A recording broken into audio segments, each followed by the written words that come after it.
14페이지 보자. 예수를 믿게 되면 이런 복을 받습니다.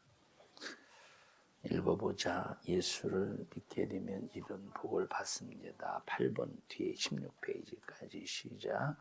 첫째, 생명의 부활로 거듭나 영생하게 됩니다. 하나님의 사랑을 받는 자녀로서 하나님 기업의 상속자가 됩니다. 가족이 구원의 복을 받습니다. 성령님께서 항상 함께 하십니다. 하나님을 향한 기도의 응답이 있습니다.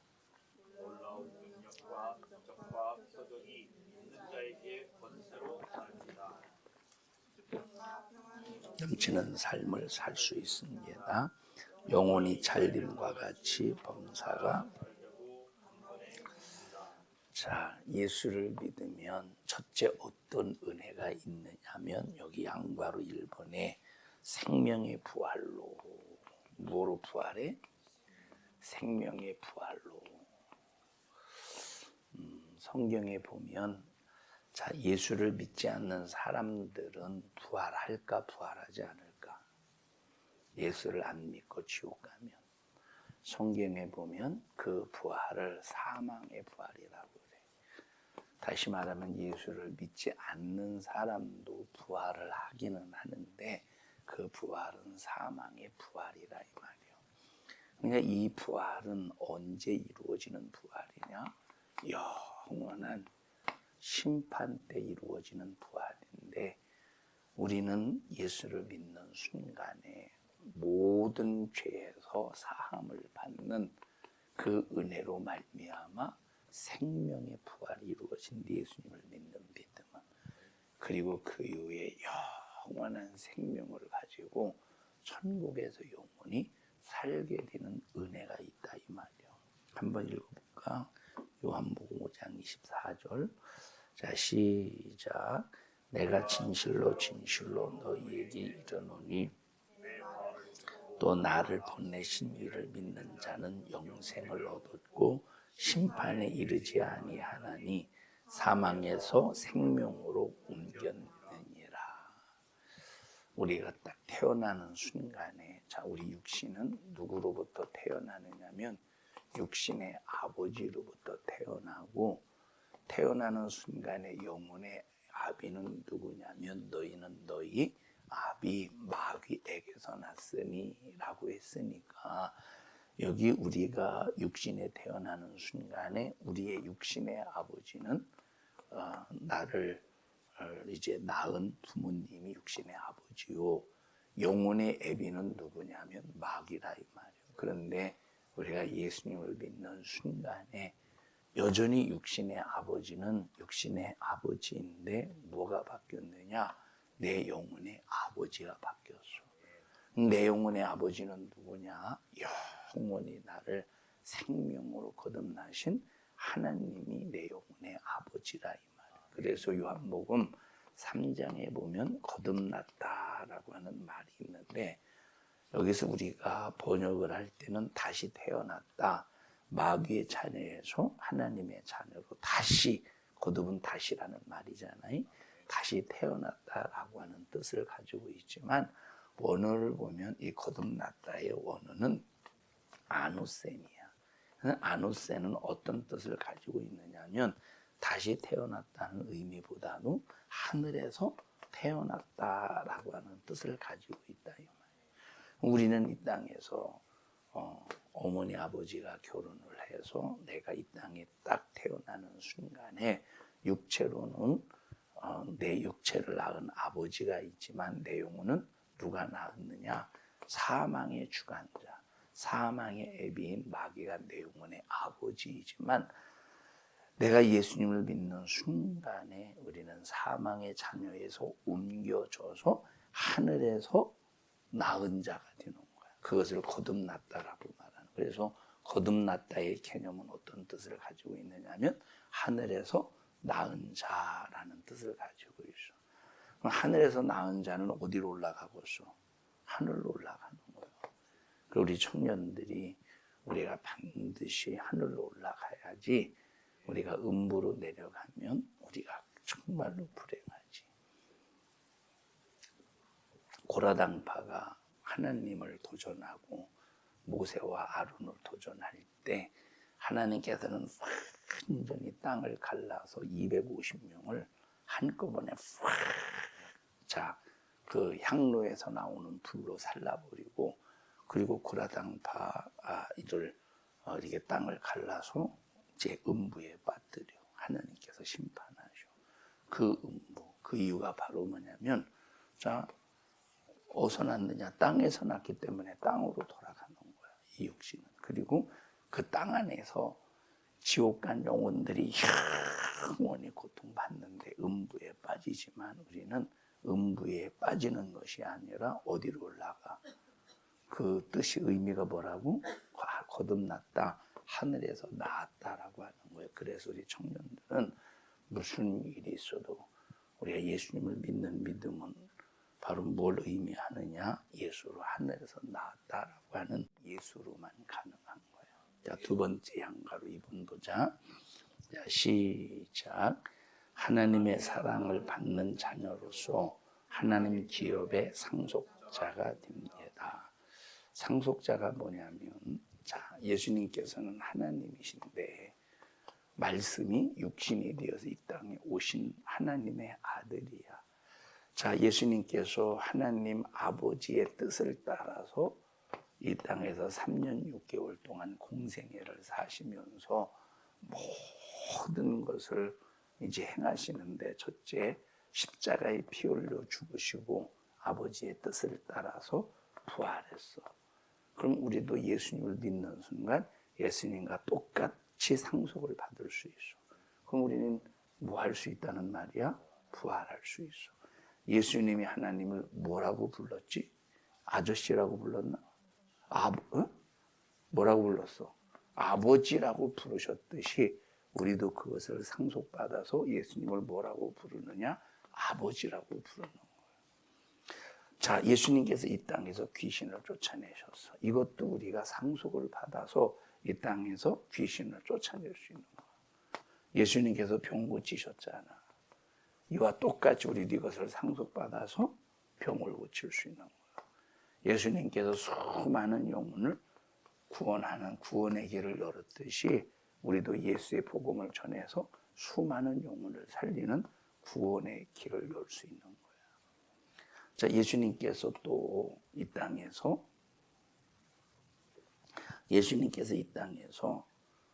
능력을 사용하셨어.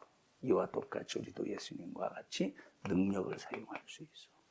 또 예수님께서 뭘 행하셨어? 예수님께서 마지막 최후의 영광을 받으셨지. 부활의 영광을. 이와 똑같이 우리도 마지막 최후의 하나님 아버지 앞에 가면 주님이 받으신 영광을 우리도 상속받는 거예요. 그렇기 때문에 우리가 이제 하나님을 예수님처럼 아버지라고 부를 수 있고, 그래서 우리가 중요한 것이 바로 뭐냐면, 우리 신앙생활은 세상을 닮은 삶이 아니라 우리 신앙생활은 반드시 누구를 닮은 삶이 되어야 되느냐? 예수를 닮은 삶이 되어야 된다, 이 말이에요. 성경 한번 읽어보자. 요한복음 1장 12절. 자, 시작. 영접하는 자 곧 그 이름을 믿는 자들에게는 하나님의 자녀가 되는 권세를 주셨대. 그 예수님이 이 땅에서 사셨던 모든 생애 동안 행하셨던, 누리셨던, 받으셨던 모든 권리를 우리에게 뭐로 주시느냐? 권세로 주신다, 이 말이에요. 양바로 3번 시작. 가족이 구원의 복을 받습니다. 자, 우리 신앙생활하면서 가장 어리석고 안타까운 일이 바로 뭐냐면, 자, 교회에서 어떤 한 사람이 시험 들면 굴비가 엮어진 거 있잖아. 굴비 하나를, 새끼줄 하나를 딱 들면 우수수수 다 우르르 다 들려올리듯이 한 사람이 시험 들면 도미노처럼 그것 때문에 많은 사람들이 시험 드는 현상이 있잖아. 이게 가장 불행한 일이야. 이와 반대로 하나가 구원받으면 그 구원받은 그 사람으로 말미암아 그 가족이 구원을 받는데, 그 가족이. 그러니까 우리는 나 하나 때문에 나와 연관된 사람이 지옥 백성이 될 것이냐, 나 하나 때문에 나와 관련된 모든 사람이 다 구원받을 것이냐, 믿음이 굉장히 중요하다 이 말이에요. 바울이 빌립보에서 복음을 전하다가 가만히 어떤 사람을 보니까 막 귀신 들린 거야. 그러니까 이 귀신 들린 이 사람은 그 주인이 있었는데, 주인은 저 귀신이 점을 쳐주면 사람들에게 돈을 낼 거 아니야. 그래서 하나의 밥벌이로 돈 버는 그런 졸리려면 목사님이 더 졸려. 그러니까 이제 장사로 이 귀신 들린 이 사람을 통해서 이렇게 이제 장사를 해먹는 거야. 점 쳐줘가면서. 근데 바울이 귀신을 쫓아줬네. 그러니까 이제 그 귀신 들린 그 여종, 귀신 들린 그 종이 점을 쳐서 먹고 살았던 그런 주인이 귀신이 떠나갔으니 먹고 살 길이 끊어졌잖아. 얼마나 억울하고 분하고서. 그래서 바울을 고소해. 그래서 갇혔던 감옥이 빌립보 감옥이라 이 말이에요. 자, 얼마나 큰 죄인으로 인정했으면 발에 찾고 발에다가 쇠구랑을 차가지고 도망가지 못하도록 여기 이제 땅바닥에 고리로 연결해서 도망가지 못하도록 착고를 채웠겠어. 근데 갑자기 막 옥토가 흔들리더니 착고가 딱 풀리는 거야. 너희들 같으면 도망가겠어, 안 도망가겠어? 냅다 도망가겠지. 근데 바울은 도망가지 않는 거야. 근데 간수가 깜짝 놀라서 큰일 났다. 저런 중범죄자를 놓쳤으니 나는 목이 10개라도 살아남을 수가 없구나. 라고 해서 자결하려는 순간에 사도 바울이 도망가지 마. 나 잠잠도 자결하지 마. 나 도망가지 않았어. 그때 그 간수장이 무릎을 사도 바울 앞에 팍 꿇고 나는 죄인입니다. 어떻게 해야 구원을 받겠습니까? 주 예수를 믿어. 그러면 너도 구원받고 네 가족도 구원받는 거야. 그래서 그때 이제 그 간수장이 바울을 자기 집으로 데리고 가서 다 씻기고 상처받은데 상처났는데 약 발라주고 그리고 이제 그 가정에 복음을 듣고 구원을 받는 거예요. 그러면 나 하나의 영향력이 수많은 사람을 나와 관련된 수많은 사람을 죽이느냐 아니면 나 하나를 통해서 수많은 사람들을 구원하느냐 대단히 중요하다 이 말이에요. 우리 너희 청년들은 여러분을 통해서 수많은 영혼을 구원하는 영향력이 있기를 바랍니다. 양과로 4번 시작. 성령님께서 항상 함께 하십니다. 우리가 신앙생활할 때 성령 하나님이 내 안에 충만한 감동 속에서 계셔야 그 성령 하나님의 감동으로 우리가 신앙생활을 할 수 있는 거예요. 성령 충만하지 않으면 세상이 나를 공격할 때 무너지고 마귀 역사가 공격할 때 무너지고 질병이 저주가 염려가 근심 걱정이 마귀의 역사를 통해서 나를 공격할 때 무너지고 근데 성령이 충만하면 성령의 능력으로 그 모든 것을 이길 수 있다 이 말이에요. 이해해? 듣고 있어? 응? 누군데 두들겨 맞은 사람처럼 다 앉아있어. 힘든 건 목사님인데. 듣고 있어? 우영아 듣고 있어? 목사님 뭐라고 얘기했어? 제목이라도 읽어봐. 성령께서 항상 함께 하신다. 이 말. 양과 루번 읽어보자. 시작. 하나님을 향한 기도의 응답이 있대요. 우리가 기도하지 않으면 하나님이 아무리 전능하셔도 하나님이 돕지 않으셔. 그래서 구하라, 찾으라, 두드려라. 내가 하나님 그러면 너희에게 열릴 것이요, 찾을 것이요. 하나님께서 너희가 구한 대로 응답해 주신대. 구하지 않으면 응답이 없는 거야. 그래서 청년들아 기도해야 돼. 기도해야 하나님이 응답해 주시는 거야. 6번 볼까? 시작. 놀라운 능력과 이적과 표적이 믿는 자에게 권세로 따릅니다. 그 전에 목사님이 우리 어떤 집사님의 저 손자가 있어서 손자가 그 손자의 나이가 20대 중반인가 그때 후반인가 그랬었는데 갑자기 목사님에게 전화를 해서 목사님에게 전화를 하더니 자기 손자가 귀신 들린 것 같다고 빨리 와서 기도해 달라고 와서 봤더니 정말로 악한 귀신이 그 청년, 그 예수를 안 믿는 청년이지 너무 육체를 고통스럽게 하는데 막 얘가 너무 고통스러워하는 거야. 막 이 온 몸을 막 이렇게 막 이게 기어다니듯이 막 이게 고통이. 그때 목사님이 한 1시간인가 1시간 반 정도 계속 기도해 줬는데 이제 귀신을 쫓아내면서 그때 이제 괜찮아졌어 이제. 그러면 계속 교회 나와야 되는데 이 녀석이 처음에만 교회 한 몇 달 나오다가 안 나오게 된 거야. 그 집사님은 나중에 우리 교회 안 나오고 이제 다른 교회 가고 한 2년 됐나? 지금 뭐 그렇게 된 그렇게 약간 귀신이 들린 거는 한 5, 6년 됐나? 5, 6년 됐나 그랬고. 근데 한 지금부터 2년 전인가 1년 전인가에 막 목사님 오셔서 그분이 다른 교회 갔어. 시험 들은 건 아닌데 시험 든 사람의 의의 영향을 받아서 다른 교회를 갔거든. 근데 목사님한테 다른 사람을 통해서 연락이 왔어. 신방 좀 해주면 안 되느냐고. 왜냐면 이제 자기 아들이지 손자가 아니라 아들이 아니라 손자구나. 자기 아들이 너무 막 힘들어하고 고통당한다고.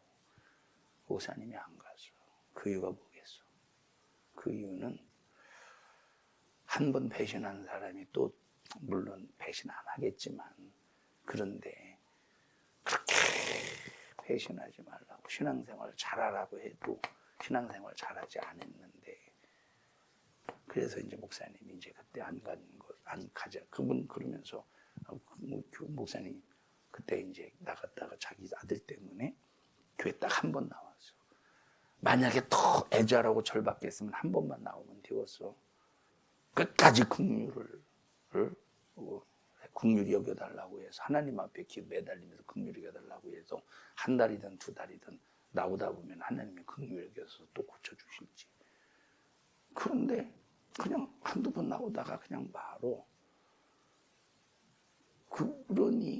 그래서 우리가 하나님의 은혜 안에서 반드시 이런 귀신을 쫓아내는 표적과 기사가 있는데 여기서 중요한 것이 바로 뭐냐면 우리 하나님 앞에 끝까지 믿음의 의리를 지켜야 된다는 거예요. 우리 한번 검은 박스 한번 읽어볼까? 자, 시작. 믿음은 권리입니다. 우리의 믿음은 예수라는 인물에 국한된 것이 아니라 하나님의 말씀, 즉 약속을 믿는 것입니다. 하나님께서는 우리를 죄에서 구원하신다는 약속을 하셨고 그 약속을 예수를 통해 이루셨습니다. 그러므로 예수라는 이름 속에는 2000년 전 유대 땅에 태어난 역사 속의 인물뿐만 아니라 창세전부터 말씀으로 계셨던 하나님의 아들부터 우리 임하신 성령까지 구원에 관한 하나님의 모든 전체적인 다시 말하면 하나님은 예수라는 이름에 하나님의 모든 계획, 하나님의 모든 스케줄을 예수라는 이름에 담아서 아들에게 이 이름을 주셔서 이 땅에 보내신 거야. 그래서 하나님의 아들은 예수라는 이름이라는 그 사업의 계획을 가지고 이 땅에 오셔서 예수라는 그 이름의 그 계획대로 자기 백성을 저희의 죄에서 구원해 주셨다 이 말이에요. 또 읽어보자. 어디 우리가 예수 이름으로 시작. 우리가 예수의 이름으로 악한 영을 쫓아내고 질병을 치유할 수 있는 것도 바로 예수 이름의 권세를 믿고 주장하기 때문입니다. 이 땅에 믿지 않는 사람들은 자신의 죄가 이미 예수의 십자가의 죽음으로 인해 완전히 죄사함 받고 저주와 질병에서 사함을 받았다는 사실을 모르고 그것을 알려주어도 인정하지 않고 있는 겁니다. 우리 청년들은 예수 믿고 구원받을 수 있는 정말로 이 축복의 기회를 전부 다 그냥 예수 안 믿는 불신자처럼 믿음 없어 내팽개쳐버리지 말고 끝까지 예수님 붙잡고 신앙생활 잘하다 천국 가야 돼. 그 다음에 보자. 시작. 기쁨과 평안이 넘치는 삶을 살 수 있습니다. 평안을 너희에게 끼쳐느니 곧 나의 평안을 너희에게 주노라. 내가 너희에게 주는 것은 세상이 주는 것 같지 아니하리라. 너희는 마음에 근심도 말고 두려워하지도 말라. 자, 양가로 8번 시작. 잘림과 같이 범사가 잘리고 강건해집니다. 자, 예수 믿으면 많은 사람들이 육신이 형통하다 이렇게 생각하는데 예수 믿으면 육신이 형통한 게 아니야. 물론 형통할 수도 있고 형통하지 않을 수도 있는데 예수 믿는다고 전부 다 형통한 건 아니라 이 말이야. 뭐가 형통하냐? 우리의 영혼이 형통해. 영혼이 잘 된다 이 말이야. 우리가 예수를 믿는 목적은 내 영혼이 잘 되려고 예수 믿는 거야. 우리 청년들은 끝까지 예수님 잘 믿고 천국 가야 돼. 합심해서 기도할 때 하나님 나 끝까지 예수님 잘 믿고 천국 갈 수 있도록 도와주시고 끝까지 믿음 잘 지킬 수 있도록 성령이여 주관하여 주시옵소서. 주여 3번 부르고 기도합니다. 주여 주여 주여. 하나님 우리 청년들을 예수님의 이름으로 축복합니다. 오직 예수 그리스도만 붙잡고 주 안에서 승리케 하옵소서. 예수님 이름으로 기도합니다. 아멘. 하나님 앞에 박수로 영광을 드립니다.